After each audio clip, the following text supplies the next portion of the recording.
गुरु की प्यारी सात संगत जी, धन कृपाल जी, हम लोग परमात्मा की भक्ति नहीं करते, विश्वास नहीं करते, पर फिर भी कहते हैं कि मैं महाराज जी के बहुत करीब हूँ, मैं महाराज जी पर बहुत विश्वास करता हूँ। और हम लोग भजन अभ्यास भी नहीं करते। अगर भूले भटके से कोई थोड़ा सा भी भजन अभ्यास कर लेता है तो उसके अंदर इतना घमंड आ जाता है, इतनी ईगो आ जाती है कि वो सोचता है कि मैं ही सब कुछ हूँ, मेरे अंदर ही सब कुछ है। और वो धीरे धीरे अपने आप को इतना बड़ा मानने लगता है कि वो महाराज जी के ऊपर भी अपने आप पर घमंड करने लगता है, महाराज जी को भी कुछ नहीं मानता। यह सब हम एक वृतांत के साथ अच्छे से जानेंगे। एक बार एक इंसान जो कि परमात्मा को पाना चाहता था, वह जाकर राजस्थान के जंगलों में भक्ति करने लगा।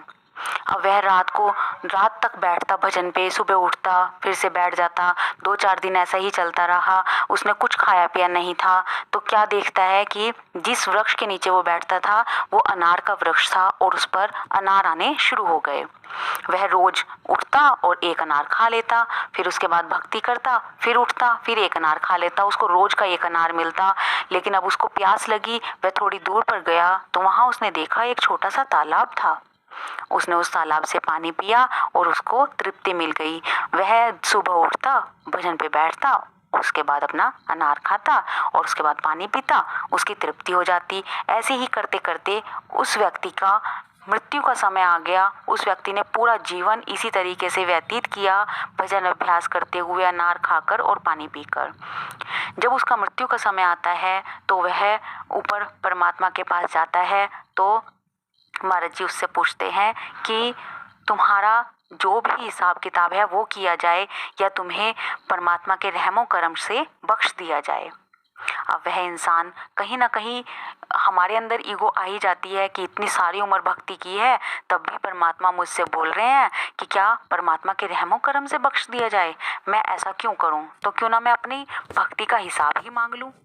तब उसने कहा कि नहीं नहीं, मुझे तो अपनी भक्ति का हिसाब चाहिए। तो परमात्मा ने कहा ठीक है, हम तुम्हारी भक्ति का हिसाब कर देते हैं। जब उसका बही खाता खोला गया तो उसमें उसने देखा कि जो महाराज जी ने उसको बताया कि वहां पर रेगिस्तान था, कहाँ से वहां पर एक अनार रोज आ जाता, वो तुम्हें इसीलिए परमात्मा की रहमत से दिया गया। उसके बाद जब तुम पानी पीने के लिए जाते तो तुम्हारे पैरों के नीचे आके बहुत से जीव मर जाते। उतने जीवों को, मरे हुए को तुम्हारी भक्ति में नहीं शामिल किया गया। ये भी परमात्मा की तुम पर रहमत है।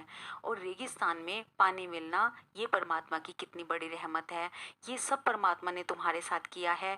यदि तुम इसको अपनी भक्ति से तोलना चाहो तो रोज की भक्ति तो तुम्हारी यहीं खत्म हो जाती है। अब तुम्हारे पास कुछ भी नहीं बचता। तो बताओ, तुम पर रहम किया जाए या तुम्हारी भक्ति देखी जाए, बताओ क्या किया जाए।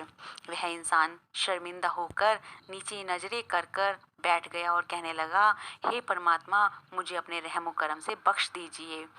यही हम लोग करते हैं, या तो भजन नहीं करते, थोड़ा सा भी करते हैं तो हम उस पर इतना नाज करने लगते हैं, इतना घमंड करने लगते हैं कि मैं तो ऐसे भजन करता हूँ, मैं तो सुबह उठता हूँ, मैं तो इतने घंटे भजन पे बैठता हूँ, मैं तो ये करता हूँ, मैं तो वो करता हूँ।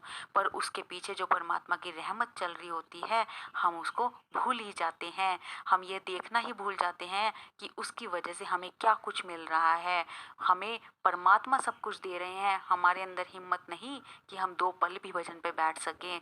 तो इसलिए हर पल जो भी मिला है परमात्मा का शुक्र अदा करते हुए गुजारें और परमात्मा पर विश्वास रखें और अपनी भक्ति, अपने भजन को जरूर नियमित रूप से करें।